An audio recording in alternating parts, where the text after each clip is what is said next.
On FIDIC of the FIDIC board, I would like to welcome everyone to today's webinar. When it comes to culture, does your company walk the talk? Making your corporate values mean something. The webinar has been organized by the FIDIC's Future Leaders Advisory Council, who never shy away from discussing the issues that matter to our industry.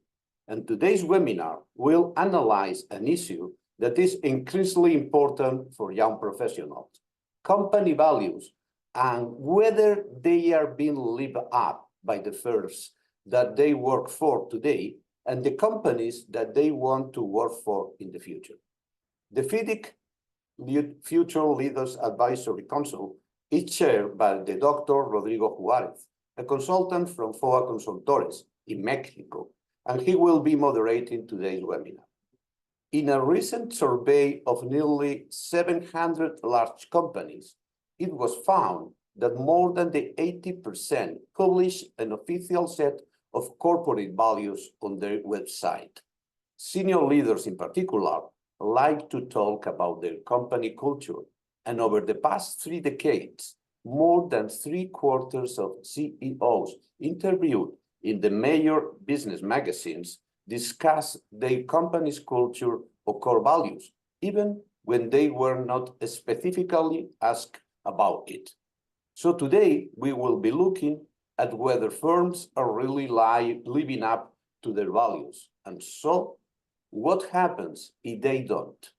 We have a brilliant lineup of knowledgeable speakers on our panel today, and I know that they are going to bring some very interesting insights to this important topic. Rodrigo will introduce those speakers to you in a moment. If you are not already involved with the FIDIC's Future Leaders Advisory Council, then please consider getting involved. They are doing some really excellent work, which will advance the future prospects of young professionals in our industry, and they need all our support. I know that you will enjoy today's webinar on an important issue for our industry, and please feel free to ask as many questions as you wish to our speaker panel. And now it's my great pleasure to introduce the moderator for today's event, the chair of the FIDIC's Future Leaders Advisory Council, Dr. Rodrigo Juárez, who will introduce the speaker and take you through today's event. Rodrigo, please, the floor is yours. Thank you very much for that, Liz. I really appreciate your kind words, and thanks everyone in FIDIC for the support that we usually have. It is my great pleasure to be the moderator of this webinar.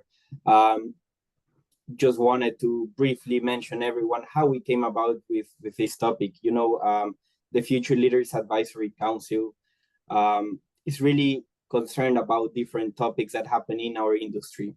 So we want to talk about these topics that sometimes prevent our industry from going forward. I think personally, and this is echoed by the members of our council, that for us to move forward, we also need to discuss about sometimes these very uncomfortable topics that are perhaps often ignored or perhaps not discussed as often as they should. And that's why we decided to openly discuss about this topic here in our webinar today. I think that many of the participants here, whether it's a CEO of a company, whether it's perhaps a representative from academia, and some of the young professionals that are here today, have a question in their mind, which is, what are young professionals or future leaders looking for at their jobs, right? I think that whether we think that success and perhaps ambitions are important on how they develop their career, but it's not the most important thing. I think future leaders are also looking for a work-life balance, to prioritize health, physical and emotional, and they want flexibility, right? Not just about money. But we tend to forget also that perhaps young professionals are looking for a solid corporate value. What are the values that the companies bring? When there's a poor corporate value, or the values that the companies have do not really represent the interest of young professionals, this is something that really wants us or makes us reflect much more of what's happening. In the same way, for instance, as investors are paying a close attention to ESG aspects when making an investment in a business, young professionals also look for what are these values that the companies brings, and what are the added value that perhaps us individually want to provide from our company to the industry. And that's why the purpose of the webinar is to foster a discussion around these topics and allow you to reflect on not only what future leaders are looking for, but also what companies are doing and how this can ultimately lead to both talent attraction and retention. And this is also something that perhaps many of us as representatives of our own companies or institutions try to foster forward and try to discuss in an open way. Before we go more in detail with each of the participants that we have here, we have a poll question that we want to you to respond as a participants. And basically, to start the discussion going, we ask you to respond if you've heard any of the following practices, which has to do with greenwashing, social washing, blue washing, pink washing, or if you have not heard any of the above, also please do respond. I will give you a couple of moments to respond. We would really appreciate that. And then we'll just comment briefly. Give you just a couple of seconds there.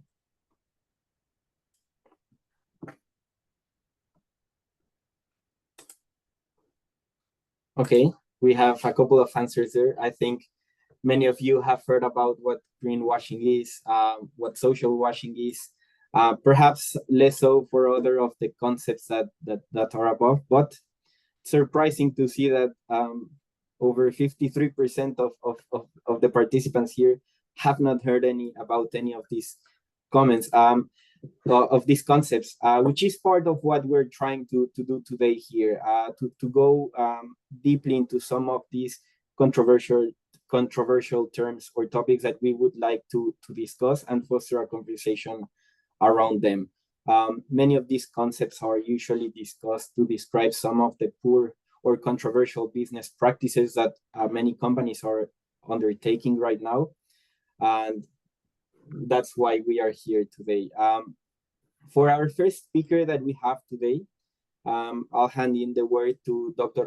Armando Castro. He's an associate professor at UCL, and it's also the director of the Center for Sustainable Governance and Law in the Built Environment at University College London. So Armando, it's a great honor to have you here. You will be providing us with a great insight on the job you do from an academia perspective, and I really appreciate you being here. So the floor is yours.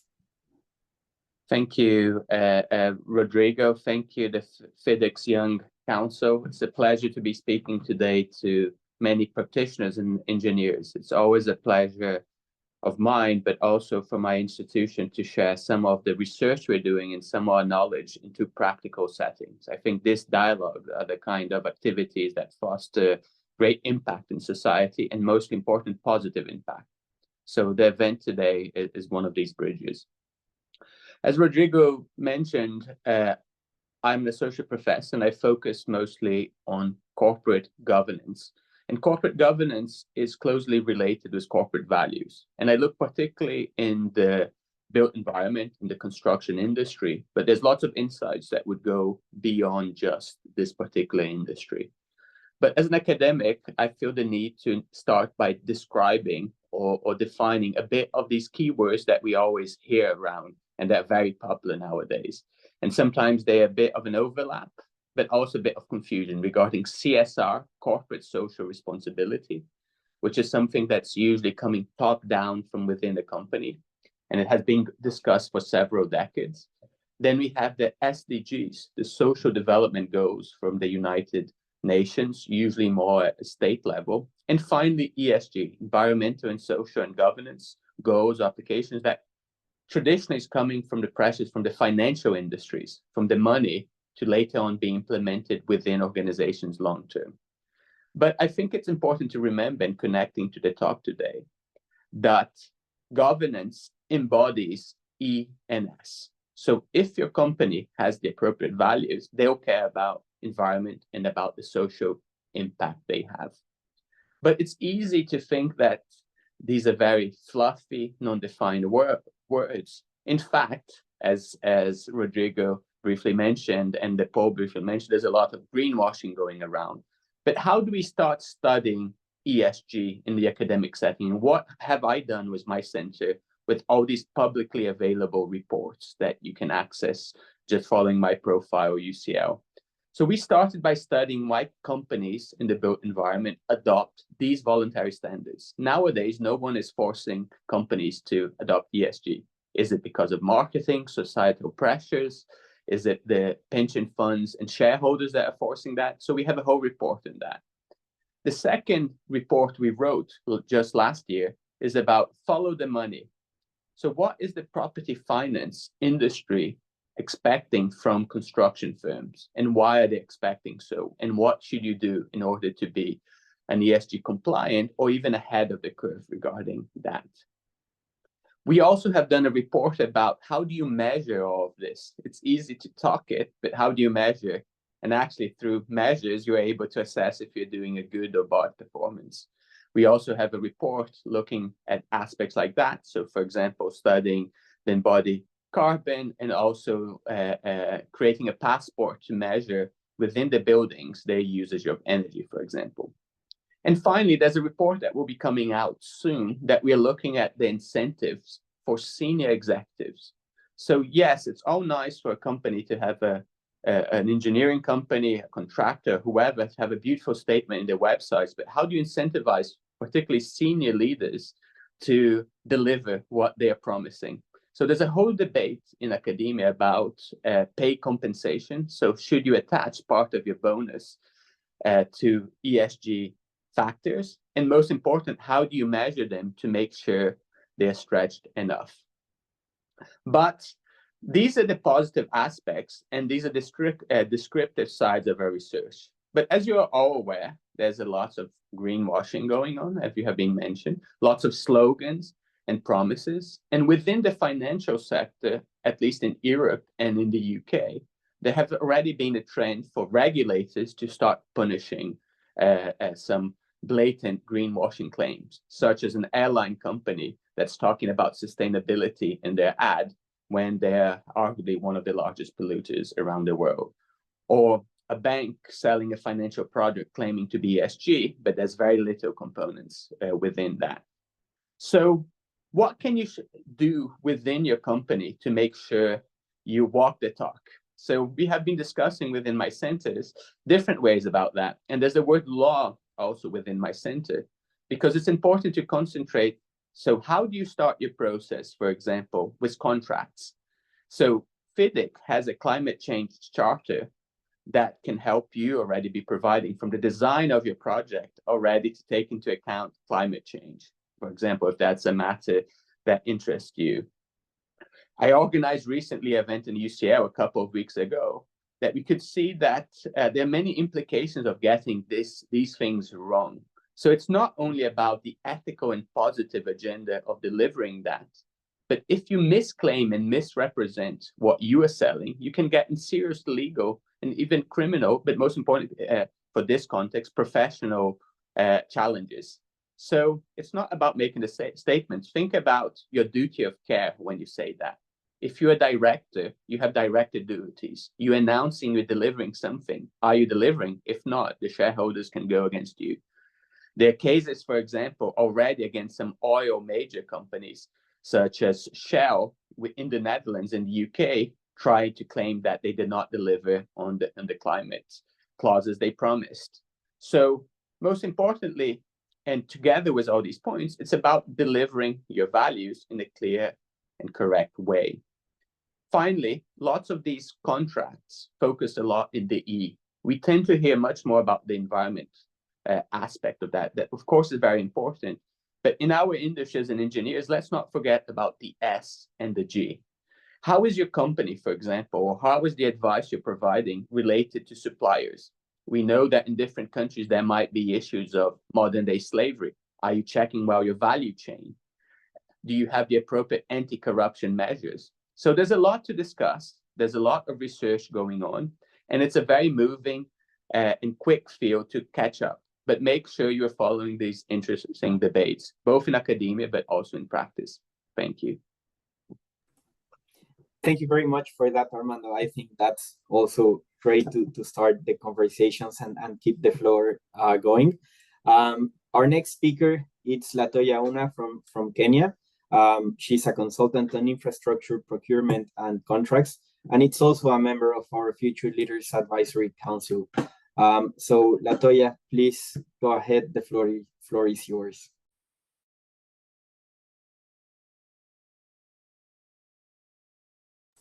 You are on mute.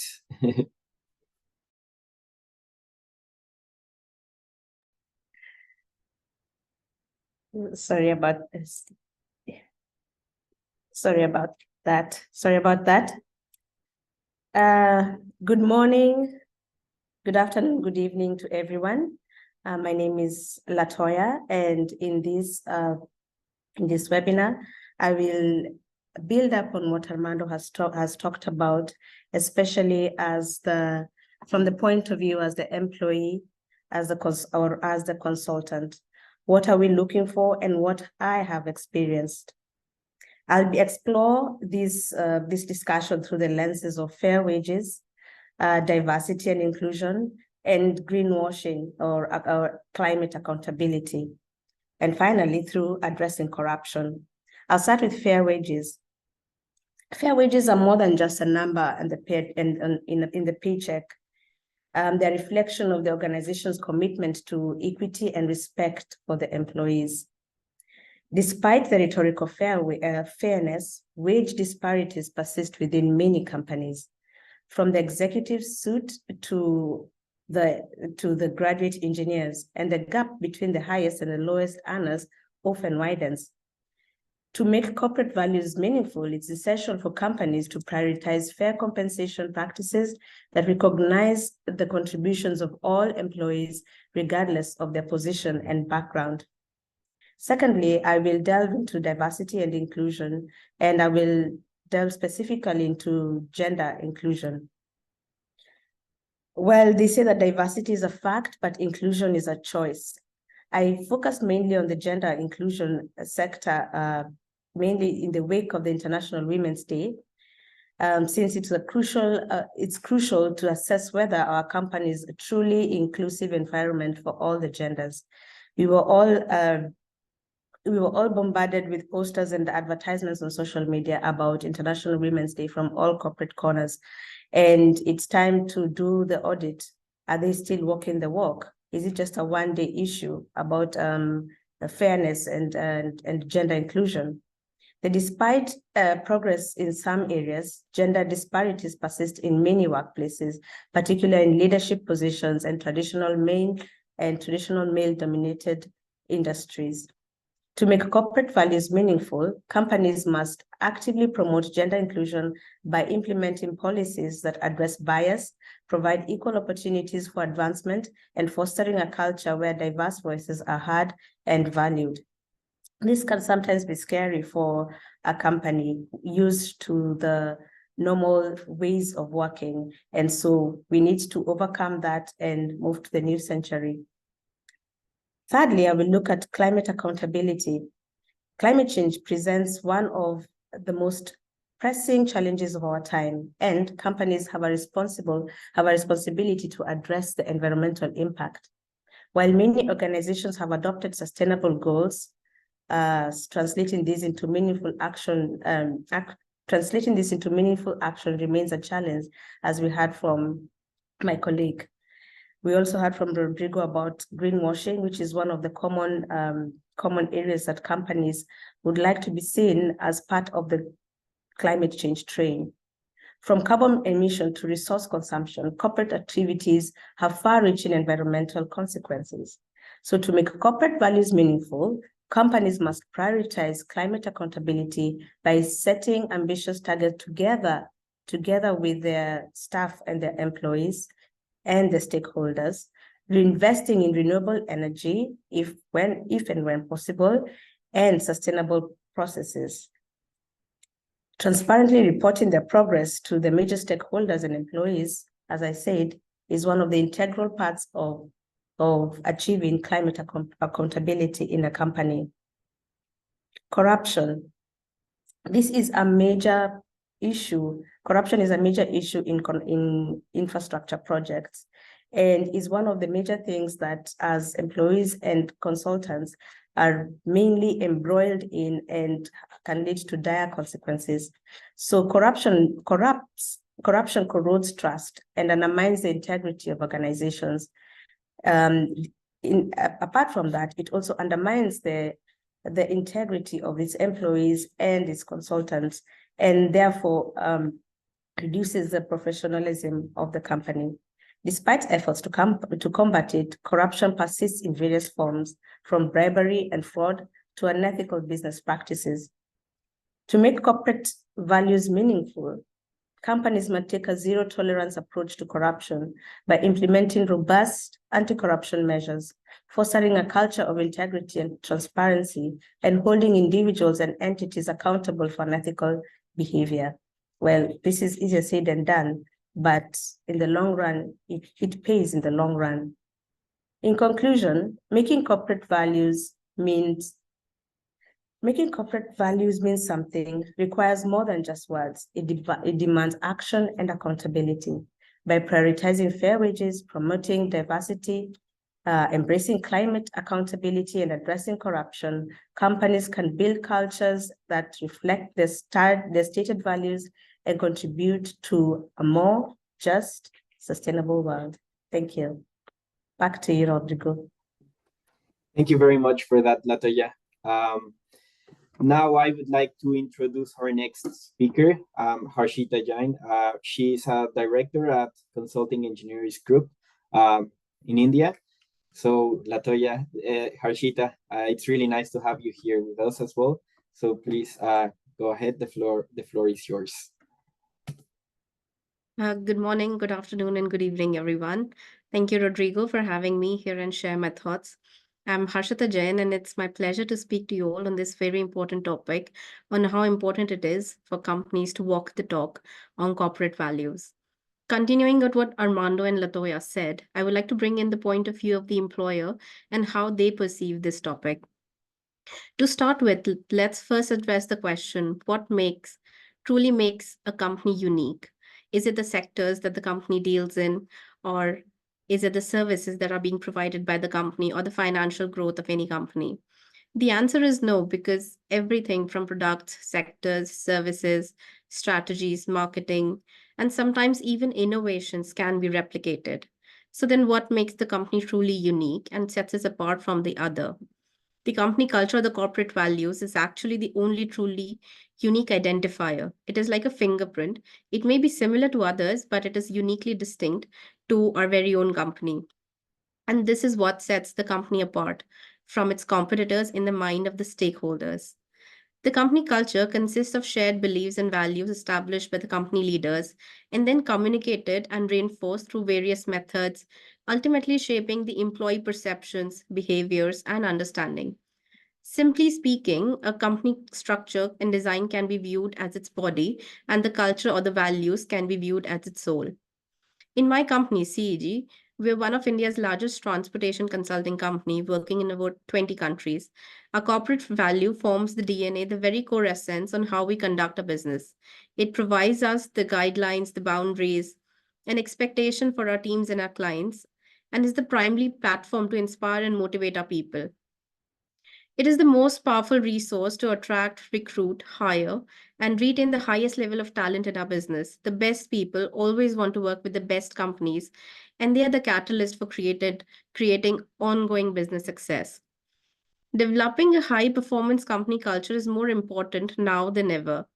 It is not that the company culture was ever unimportant, but it is quickly proving to be necessary to achieve strong results rather than a nice to have. If we talk about India, millennials have become the largest generational cohort in the Indian workforce with a median age of 28 years. Millennials see the world differently, necessitating a change in the corporate cultural priorities in today's workplaces. Boomers typically are more loyal and will allow latitude and flexibility in the workplace, as opposed to millennials, where career means much more than a stable workplace to work for the next 25 years, and are looking at company values, meaning, community, and culture. I guess I should first try to articulate what I believe to be a healthy culture for that millennials are looking for, and what at CEG we have been following to create a brand that everyone would like to work with. A healthy culture is one that first and foremost puts people over profit. Clearly, a business needs to be profitable over the long term, but when it matters, a company should take care of its people and perhaps let go of the absolute numbers when it comes to profit if necessary. A healthy company culture shows up when a company take care of little things and big things. Little things like taking care of their mental well-being. At CEG, we keep regular health checkups, conduct rejuvenation activities like sports tournaments, cultural events, celebrating the festivals at one big family. We sometimes also engage the family members of the employees in these activities so as to give a sense of camaraderie and belonging and a sense of empowerment to these employees. And coming to the big things, we actively invest in the growth of opportunities for every one of our employees, regardless of their roles. We regularly conduct training sessions from the industry experts to elevate the capabilities of our employees. Now, these can range from very specific technical topics, like, for example, innovation in highways, or basic professionalism skills such as email etiquettes or public speaking. With the current generation looking at the overall well-rounded growth rather than a growth purely in financial terms, these values are not mere platitudes adorning the office walls or websites. Rather, they serve as the guiding principle that inform decision making at all levels in the organization, whether it's integrity, accountability, innovation, diversity. Corporate values set the tone for how employees conduct themselves, both within the workplace and outside the workplace. This culture that we have cultivated in CEG has led a very vast majority of our permanent employees to serve more than a minimum of 10 years in the company, and has created brand ambassadors for the company, where even after leaving the company, they only speak good things. We have been awarded the Great Place to Work certification, and we have been also awarded the best company to work for in the Indian infrastructure consultancy segment. However, a robust company culture isn't solely about the internal dynamics. It extends outwards to a broader community engagement also through social impact and social value initiatives. Organizations yield significant influence and resources, and with that power comes a responsibility to us to drive positive change. Whether it's through philanthropy, volunteerism, or strategic partnerships, companies have the opportunity to leverage their expertise and resources to address pressing social and environmental challenges. By aligning the business objectives with social needs, organizations can create shared value beliefs that benefit both their bottom line and the communities they serve. Moreover, fostering a culture of social responsibility instills a sense of pride and fulfillment among the employees, knowing that their work transcends from mere profit making and contributes to a greater good. Given an example, at CEG, we support girl child education by giving scholarships, and we also support mentally disabled children and give free treatment to over 10,000 people in a charitable hospital. To conclude with, a company culture isn't just a buzzword, it's the lifeblood of the organizational success. By embracing corporate values and social impact and integrity, organizations can cultivate a culture that inspires excellence, drives innovation, and fosters resilience in the face of adversity. As we navigate the complexities of the modern business landscape, let us remember that true success isn't measured solely in profits and market share, but in the positive impact we create for our employees and communities and our planet. Together, let us commit to building a future where business thrives, not at the expense of a society, but in the harmony with it. Thank you. Back to you, Rodrigo. Thanks for that, Harshita. Now we go with our last speaker, that doesn't mean that he's the least important. I really appreciate also Mauricio that you are here. Mauricio is the CEO of EPTISA, one of the largest consulting companies in Spain as well. So I really appreciate you, Mauricio, being here and looking forward to hearing from you. Thank you, Rodrigo. Good morning, good afternoon to all participants in this webinar. And thank you, of course, to FIDIC Young Council for giving me the opportunity of being here today with you.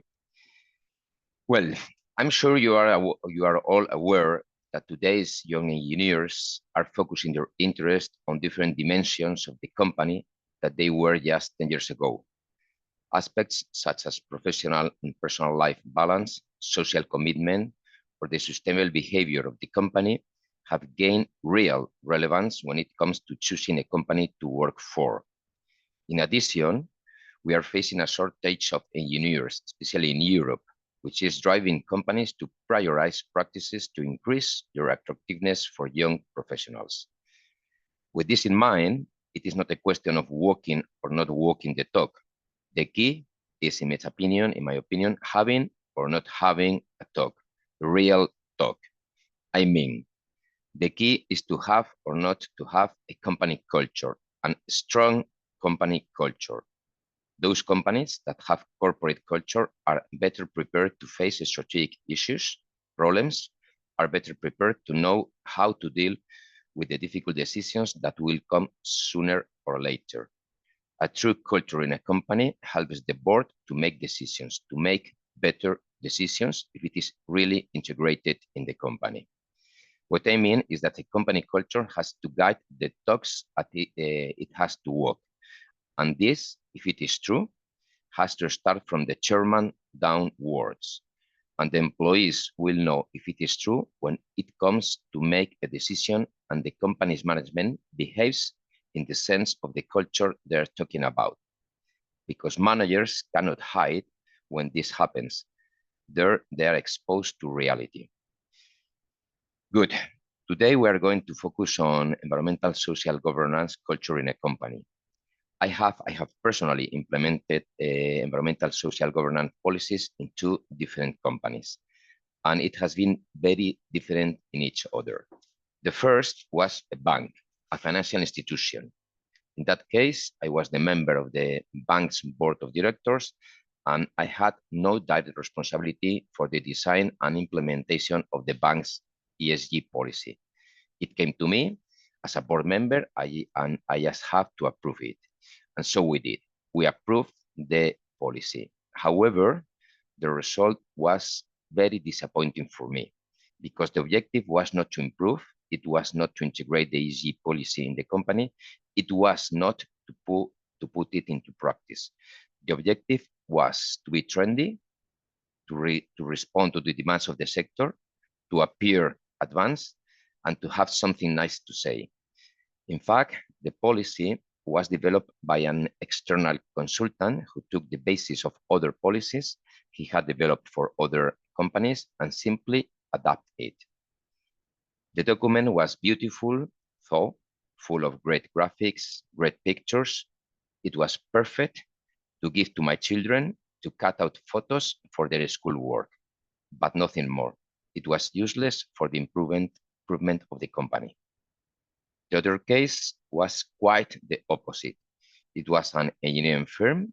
We commissioned the work to one of our best engineers, one of our best managers, very well known and respected in the company, a leader who produced a document from scratch, starting from a blank sheet of paper, a document of only very few pages, but in which every word, every expression, every paragraph refer to the real company's day-to-day activities, both internally and externally.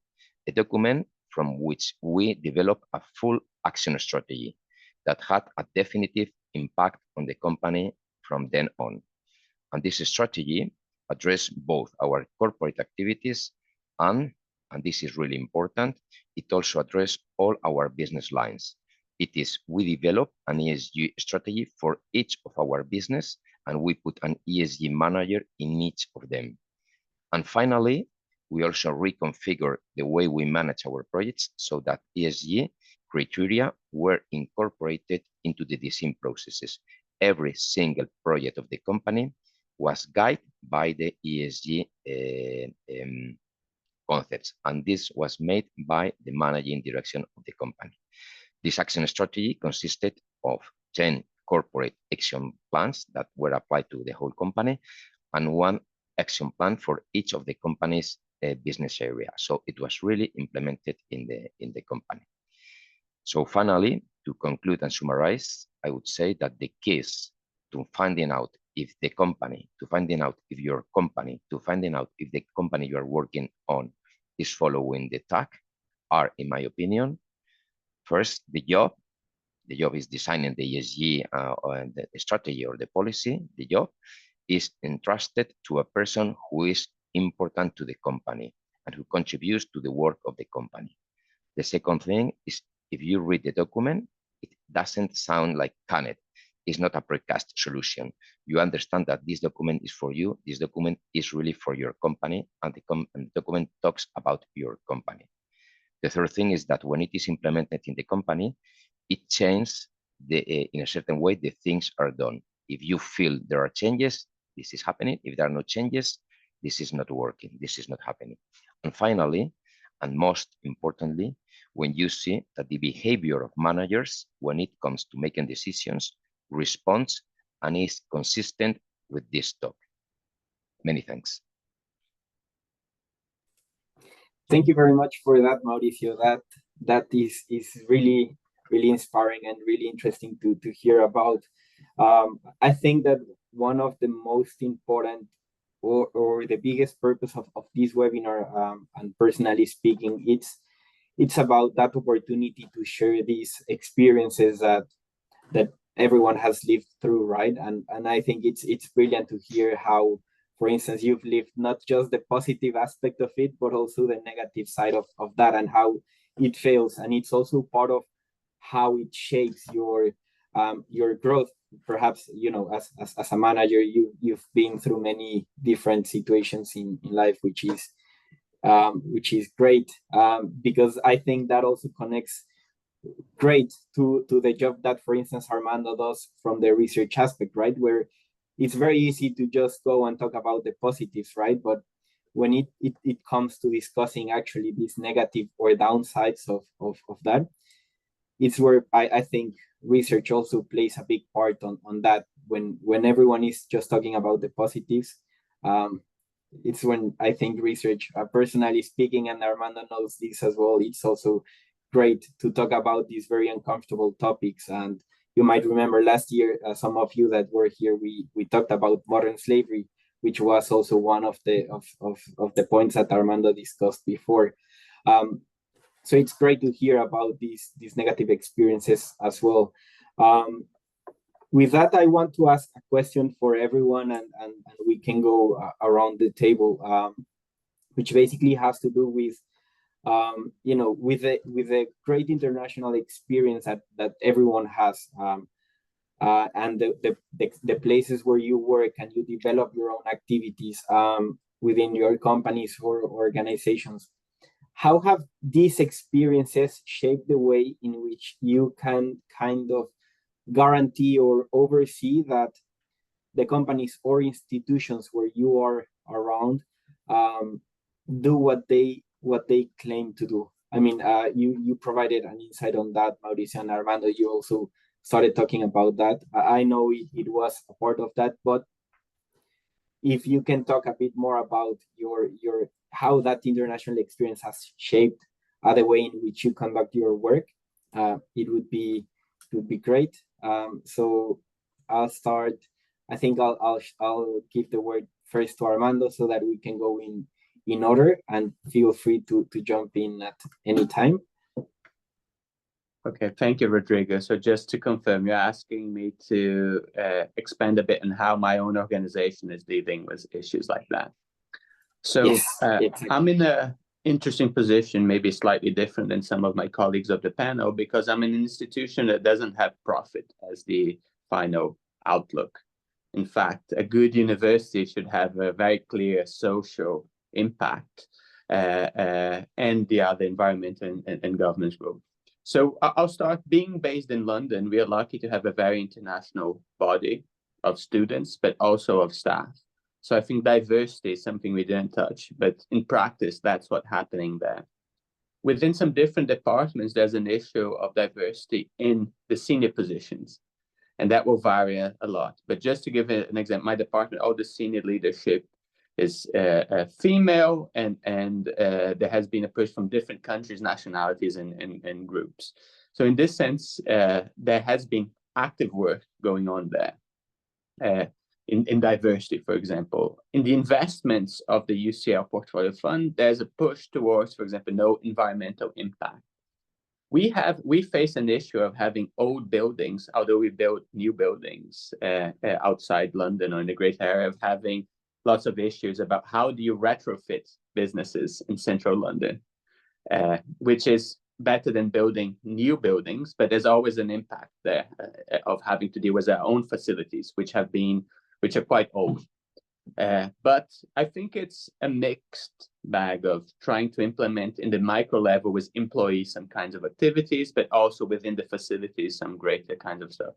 There's still more to be done. I don't want to be mostly just positive about universities. There's a lot of work, for example, to be done regarding how we could impact even more local communities. So the social side, we try to do that, but we still have students that are usually coming from a similar kind of background and similar kind of educational and family income. But I think these are the steps, thinking and looking about diversity of your staff, looking about your policies. And then, of course, UCL is not here for profit. So we should reinvest most of our what you would call profits in the greater good of the institution, at least. Thank you very much for that, Armando. Then I'll ask LaToya, perhaps if you can share your insights as well.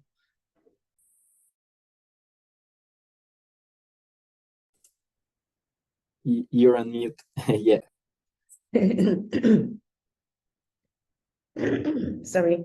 So, well, my insights will come from, again, the other part of the divide, where as a consultant and as a former employee in many of the projects that are being carried out, what am I looking for, and what do I notice as an area that you could say in many companies, the contractor, the consultant, or even the implementer are lacking in, for example.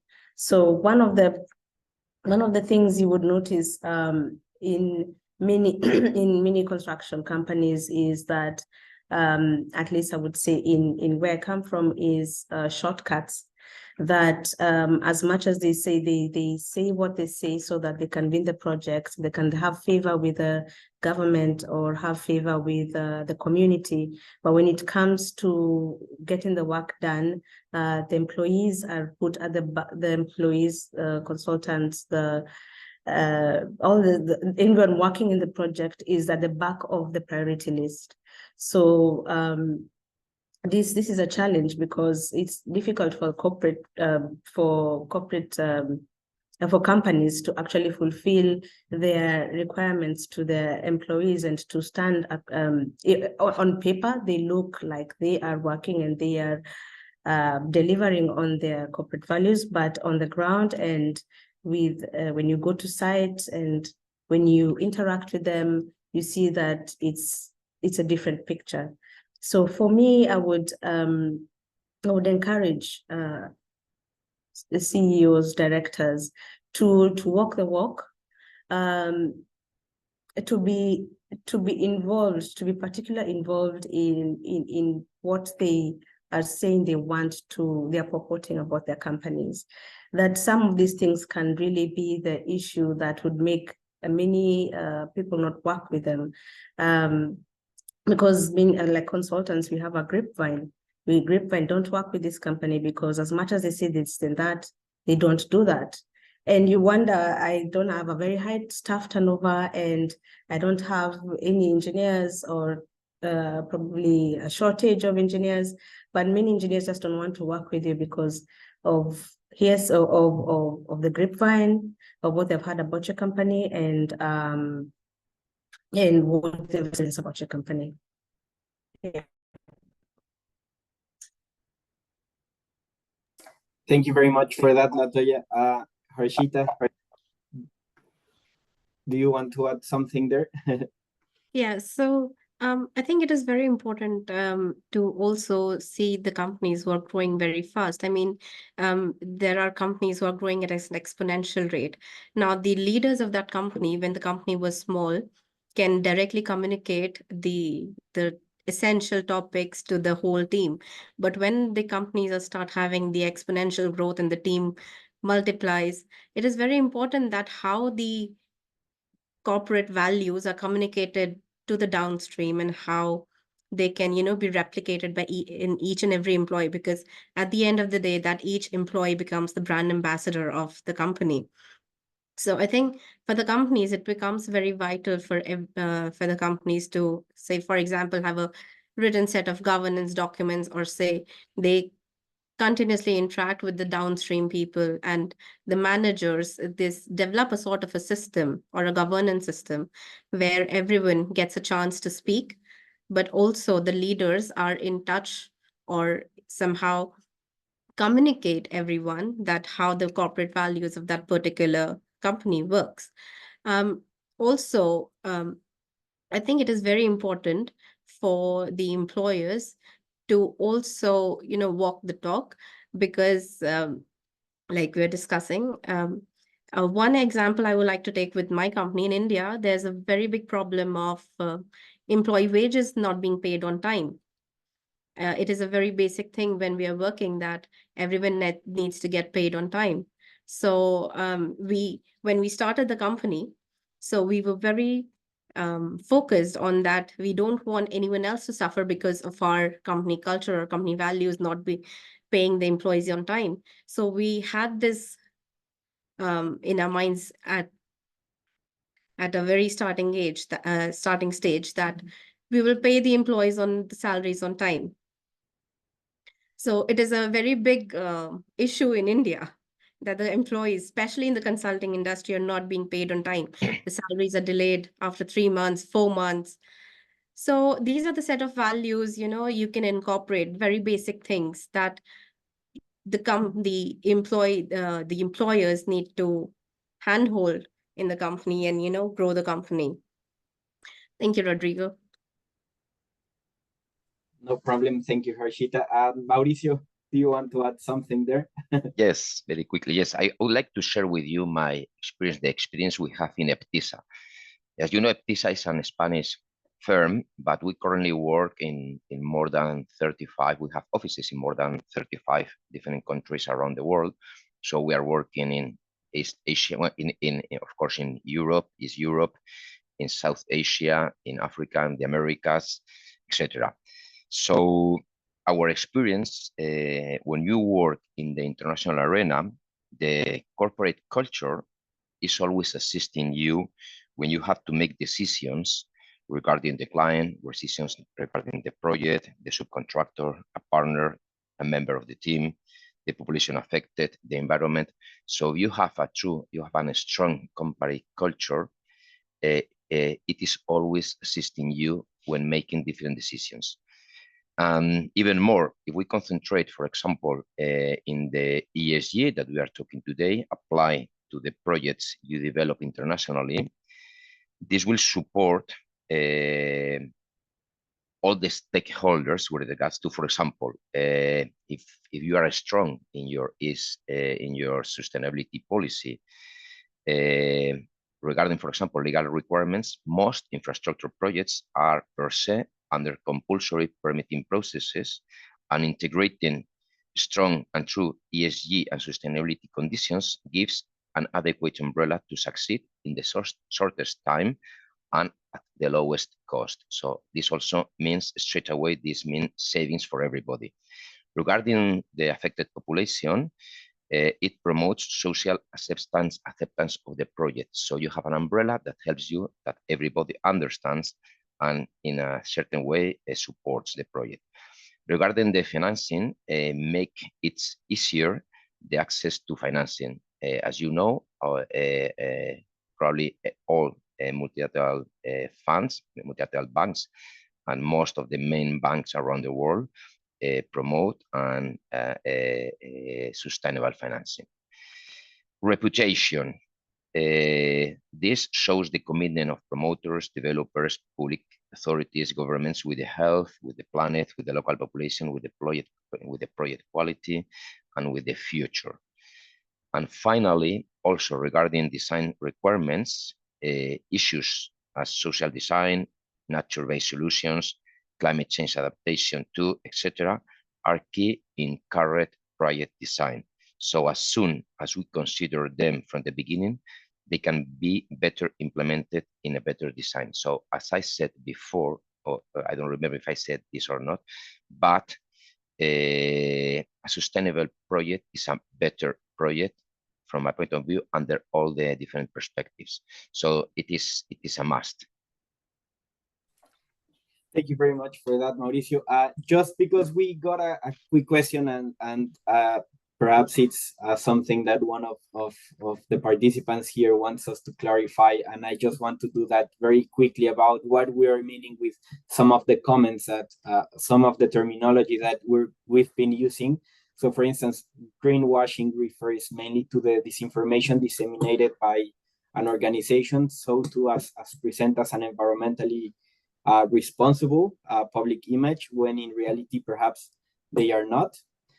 Social washing, it's in a way very similar to greenwashing, but it's more focused on how companies market themselves as being socially conscious, or perhaps going beyond, not complying enough with the perhaps social responsibilities that they claim to do. Pinkwashing refers more to the how perhaps certain companies claim that they are being diverse, that perhaps they are advocates for equal rights in terms of LGBTQ rights, perhaps that they are providing diversity in different roles that they have, or inclusion for every type of job they have, when in reality it's something that it's more set on policy rather than in practice. And lastly, blue washing refers more to the practice of businesses when they usually sign up, for instance, to international agreements or campaigns, for instance, the UN Global Compact, and how they use, for instance, this association with big organizations to enhance their image, but in reality, they are not following any of these practices that they claim to be doing. So, I mean, that's just a very quick definition of these concepts that we are using. But I just wanted to give you a very brief definition so that we're all in the same page. With that, I have another questions for you before we actually go into in detail with the questions that we have, which I think it's a very interesting view, both for everyone. The question is, do you really think that clients are willing to pay more for a sustainable project? Do you think that this is something that it's really happening out there? Do you think, Mauricio, for instance, because you were talking a bit more about that, so I would like to start with you. Do you think that companies are willing to pay more for this? Okay, good question. So if I ask to the audience, do your clients want a sustainable project? I am sure all of you or most of you would say yes, our clients want sustainable projects. But as you say, Rodrigo, what if our question is, are our clients happy to pay more for a sustainable projects? Are our clients willing to pay more for a sustainable project? For me, So probably your answer is not so clear, no? Do you want to pay more for a sustainable project, your own project? For me, Rodrigo, the problem is that the question should be, are our clients happy? Are our clients willing to pay more for a better project, for a project that owns more quality? Because in our opinion, a sustainable project is a better project. So my answer is yes, our clients are happy to pay more for a better project. And maybe I would add, if they can afford it. Thank you very much for that, Mauricio. Harshita, do you want to add something on that? Yes, I think in India, a lot of people at the client side are not very much aware of what they can do in terms of sustainability in a project. So they don't actually know that if they can afford it or if they cannot afford it. So it comes to actually consultants like us to actually educate the clients that whether this can be incorporated in their projects or not. So like, for example, in one of a very regular highway design project in India, it was located near the industrial area, and there used to be a lot of industrial waste. So we requested the client if we can perhaps use the industrial waste in the design of the highway. And the client was actually very surprised that, oh, if you can do that without that would actually reduce the overall cost of the project, because we are utilizing the industrial waste and actually adding on to the quality of the project. So I think there's a lot of lack of awareness in the clients that they can actually do the sustainability things at a lesser cost in the overall picture. Maybe perhaps pay the consultants a bit more, but reduce the project costs in the overall long run in terms of maintenance, in terms of build quality, and in terms of the local materials perhaps being used. So I think the client would needs to be made aware of all these things and how they can use it to perhaps reduce the and give more the fees to the consultants. Thank you. Thank you for that, Harshita. LaToya, you want to add something? Or Armando, you want to jump on that? Yes, I can give some I think oh, sorry, LaToya, if you want, you can go ahead. I can give some feedback from the UK and my experience as an academic, but also interacting with companies. I agree that the consultants and engineers can educate the clients. And then especially if you educate the clients for two things. One is the risk.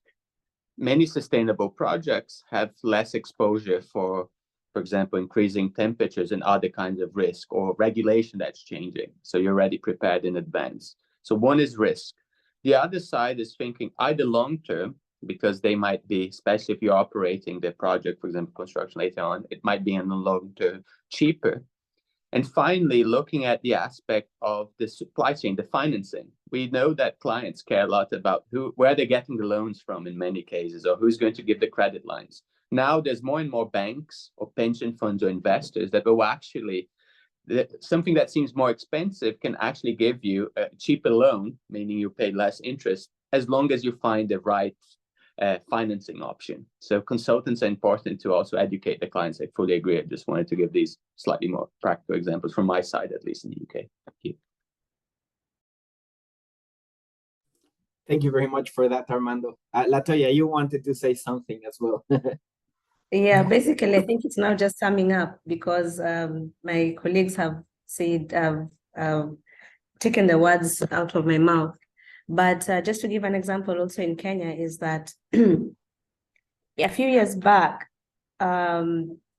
many companies, I would say many manufacturing companies depended on the grid, power from the grid to power their factories. And if 10 years ago, when I would design an industrial building and tell them that I can make it sustainable, I think they'd laugh at me and just chase me out of their buildings.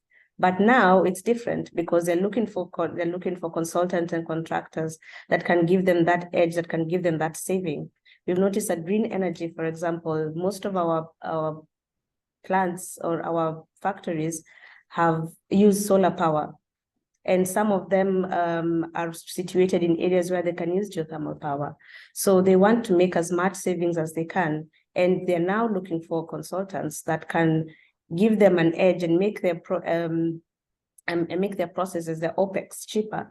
So when you say, are they willing to save, are they willing to pay for a sustainable project? I think it's a bit far-reaching, because what is pay more now or pay more later? So many think that it's better to pay for these 2 years of the project. I pay more, I pay 10% more, 20% more, than to pay 20% more every year for the lifetime of the project. Yeah. Thank you very much for that, LaToya. Yes, Mauricio?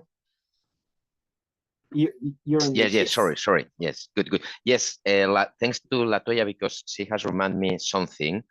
In fact, probably we all know, at least we have worked for many years in EPTISA to show that, considering the whole life process of the project, of course, and this is something that we have already demonstrated, a sustainable project is even cheaper. Okay, a sustainable solution is cheaper than a not sustainable solution.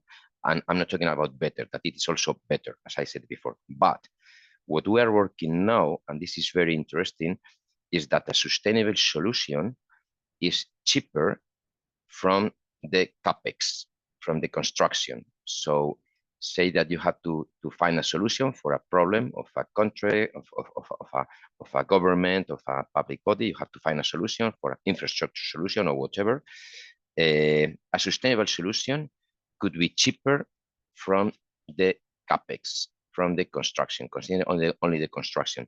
This is very interesting, because then you don't have to look for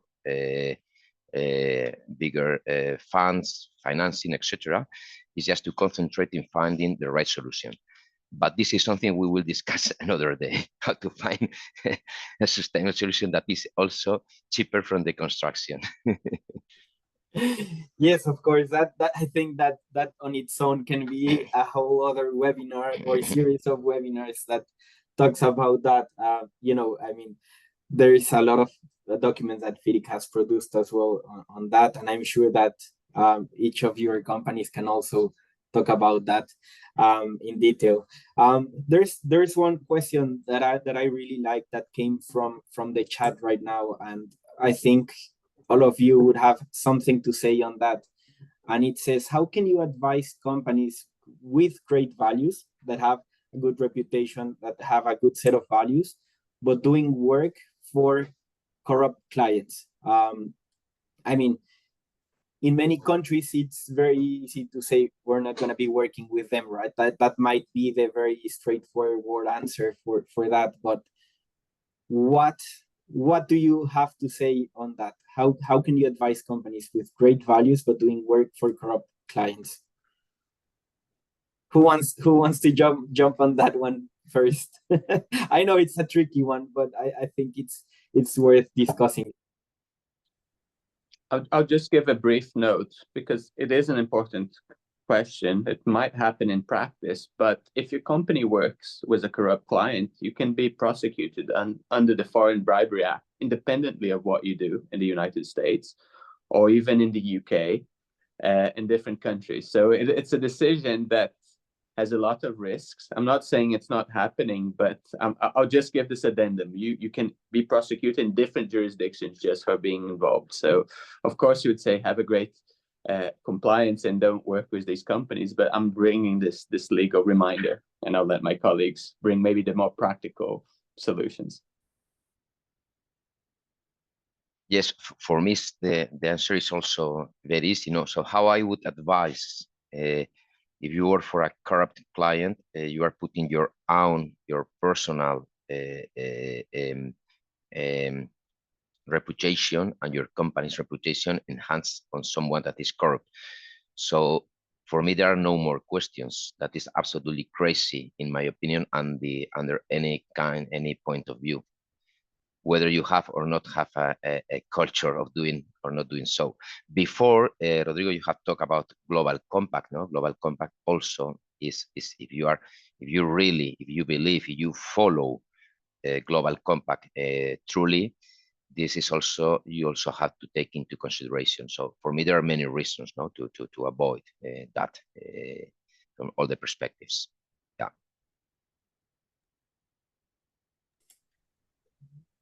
Yes, Harshita, you want to say Yes. something? Yes, Go I ahead. think I agree with Mauricio that, these clients should be avoided in terms because as a company, we would need to take a hard stand if you want to work with such clients, or do we not want to work with such clients.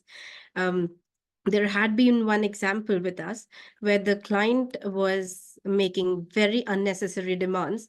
They issued us the LOA, but the demands were so huge that in the end, we took a very hard decision of letting go of the project because we do not want where our values are being compromised in a project. So I think it depends on the company that you're working for. Are they following the integrity to the, are they actually walking the talk, or are they actually just, just whitewashing, saying that, okay, yes, we are doing these sorts of things, but are not actually doing this. In our company, we just take a very hard decision of say, no, we don't want to work with those clients. Well, in my experience,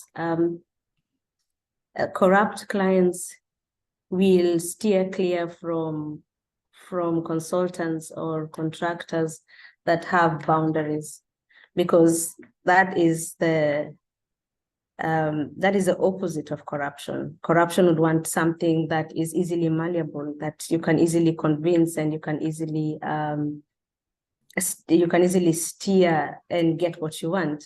But if they know your company is a hard stand, has its boundaries, is a hardliner on corruption, is no nonsense on corruption, they will actually steer clear from you. You will find that, okay, even if I'm bidding in this country, I don't seem to be getting, or this client, I don't seem to be getting jobs here. And when you find out deeper, you'll notice, okay, that's the reason I couldn't compromise. They know that I don't compromise, so they just steer clear from me. So I feel like once you have that reputation as a consultant, that your integrity is your highest selling point, the customers or clients that you wish to approach you will approach you. And the ones that are corrupt or don't go against your company values will steer clear, because even for them it's a danger. They would not want someone who is it's a risk for them as a corrupt client. Yeah. Thanks for that, LaToya, as well. I think that Rodrigo, I would just like to add one more thing in this. Yeah, sure. Yeah, so I think the corruption does not come only from the client side. The employees can sometimes also be corrupt. I mean, so there might be, so we have a very strong no gift policy for all our employees, that they cannot accept any gift from the contractors or any of the stakeholders of any project, because then if they accept any gift, they can be influenced to some extent, which we do not want when we want to maintain the quality in a project. So I think it is very important for the companies to also instill this, that all the employees working for them also follow the same set of non-corrupt practices that the management at the top level would want to do. Yes, So, and maybe I can also add regarding this, thanks, Harshita. This is very, very interesting, no? These considerations, because a manager, a director, that say that the director is thinking in the business may have the temptation, no, of accepting something that is easier. So for me, it has always been very, very clear. And here is when really the company, the corporate cultures come to the reality, that you have to be very clear and very strong and never accept. Because if you just accept once, maybe you accept another. So this, for me, is one of the most clear examples of how relevant is or not the company culture. So you say, no, that is just one time. It's like if you say to your son, to your daughter, no, this is the only time you can do this. So she will understand that, okay, one or two or three. So this is very important. Temptation is there. and you have to avoid it very clearly ever. Yes, I agree with what you're saying, because also for our company in Mexico, I mean, it's something that since very early stages of what used to be, for instance, the business integrity management system that FIDIC developed, now called FIMS as well. Our company was very supportive on developing that as well. And our main value for us and the way that we are represented, for instance, in Mexico, it's integrity, right? So it has also to do as a matter of when you walk away from a project, even if that means that you're not getting any profit of that, it speaks highly of the company as well when they refuse to work in these kind of environments. And it's about prioritizing your company, your reputation, and how your values are influenced by or against the external pressures that you get from the market. So knowing also when not to get involved, it's very important. With that, and I think I just want to ask a last question, and this is more of a reflection perhaps that you might want to have for each of you. What advice perhaps, especially for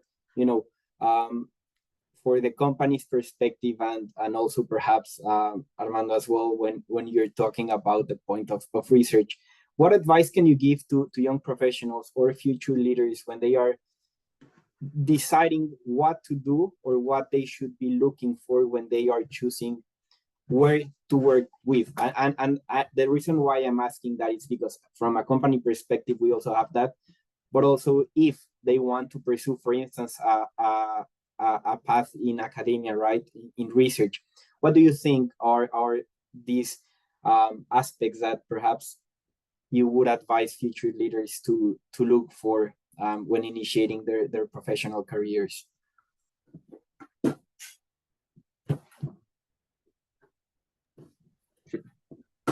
Yeah, go ahead. I'll start because I have a slightly different profile from my colleagues. I think if a student is willing to continue an academic career, either in engineering, research, or other kind, look first of all at the diversity of the department. It's easy to have a beautiful website with nice pictures, but do they actually have those members in practice? A second point I would say is try to contact employees or former students of that institution. Again, you can have great advertising campaigns, but the best information you ever get, and that can be via LinkedIn or other sources, is talking to people that work there. In academia, I think the overall focus is knowledge, and you want to give back to society and to research. That's the overall topic. But we know in practice, sometimes there are conflicts. They do not walk the talk, some institutions. So your best advice I have, do your due diligence. Look at brands and reputations of university, that matters, but also make sure if that's a career for you, do a more enhanced due diligence. Look better at the institution. It's not about only the brand of the institution, but also who you're going to work with in the future. That's my only advice. Thanks for that, Armando. Mauricio, go ahead. Yes, I would say four important aspects. No, the first for me is a place where you have a good boss. Okay? Somewhere where you can where you think you can learn.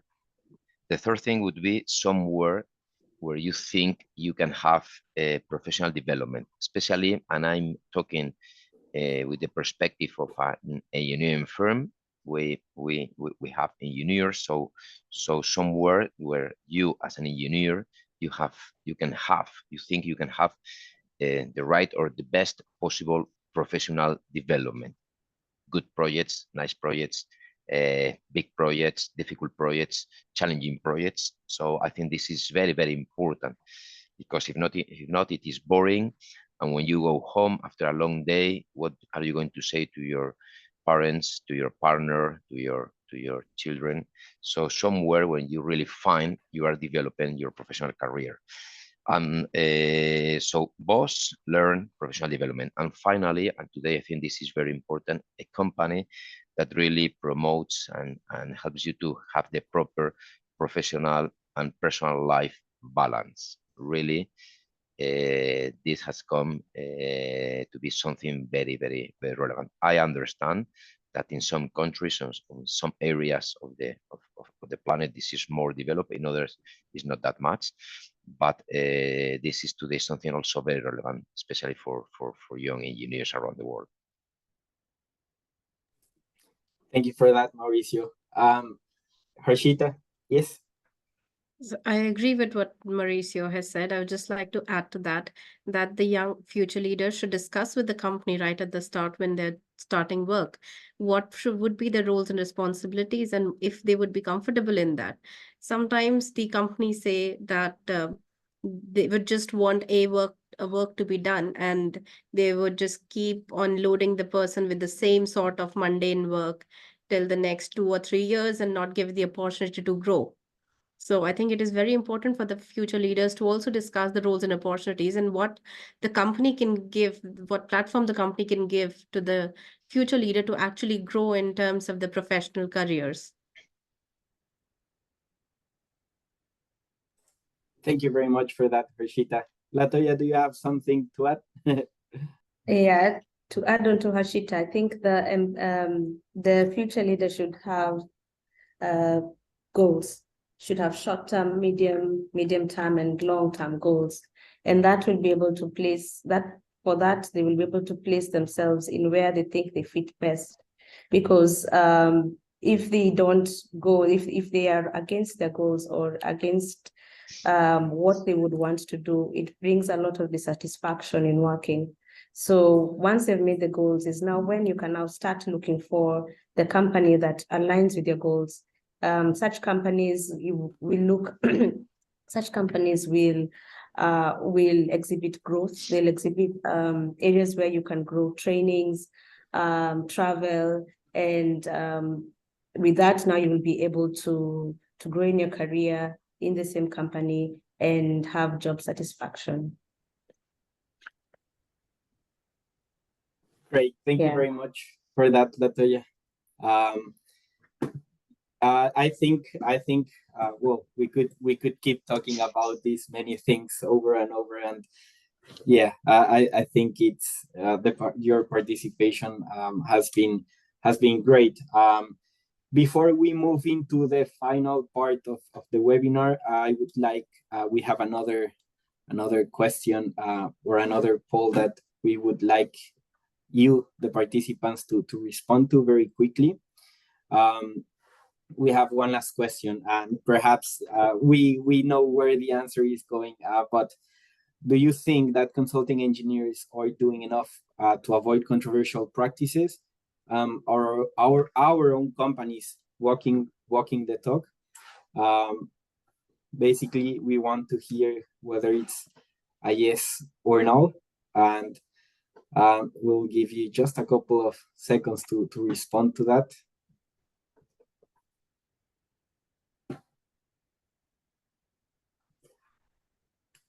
Okay. What are the responses? There is the majority thinks that your companies are walking the talk, which is great. Around 35% believe that the companies are not doing what they claim they are doing, which is it shows that there is still a lot of things that we need to do and work on. It's part of the individual efforts that I think our own companies are doing, and as they become more globalized, I think that it's a matter of engaging with good practices or best practices that perhaps we are all doing. I think this is increasingly also shown perhaps at what the international financial institutions or multilateral development banks perhaps are looking when they are bringing these companies to work with them, where their commitment to ESGs and SDGs before they consider either tenders or funding are some aspects that will help encourage these many firms to keep doing the right thing and be able not just to say they do it, but also be perceived as and show that they are doing it. So with that, I would just like to give the word to Luis. Before that, just one last thing, Luis. I know in the chat there's been a couple of announcements regarding the Future Leaders Management Certificate, and I would invite many of you to join. We have a big number of participants that are subscribing to the program. I've done it. So the program will start on the 26th of March. So you will see the link there. So thank you to Beatriz for sharing that with us. And Luis, now the floor is yours. Thank you for waiting so patiently in the background. Thank you very much, Rodrigo. My congratulations to you and all our speakers for the brilliant presentations you have given us and for your great answers to our audience questions. I'm very happy to see the result of the last poll that most of our attendees consider that the companies are doing enough to improve the performance, the ethical performance of our industry.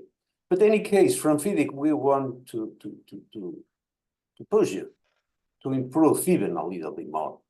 Corruption and another lack of competence in ESG, not only in our industry, but in general, is something that we have to think about and we have to improve. So please, we encourage you to continue in this path, improving the performance of our companies. I suppose that all of you, like me, would have found the focus and important that our future leaders give to the corporate values very interesting.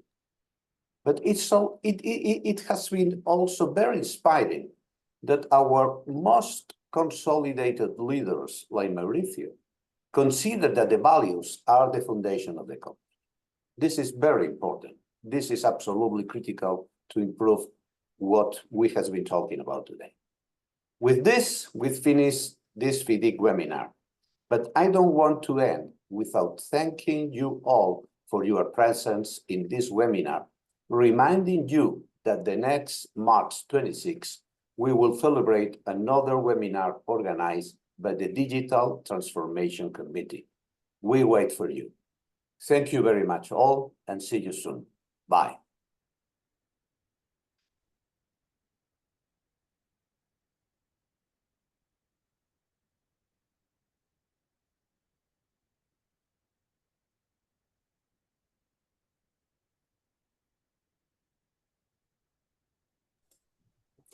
Thanks everyone for being here. We really appreciate it. And any questions, comments, do not hesitate to reach out to us, and we'll be happy to continue this discussion further.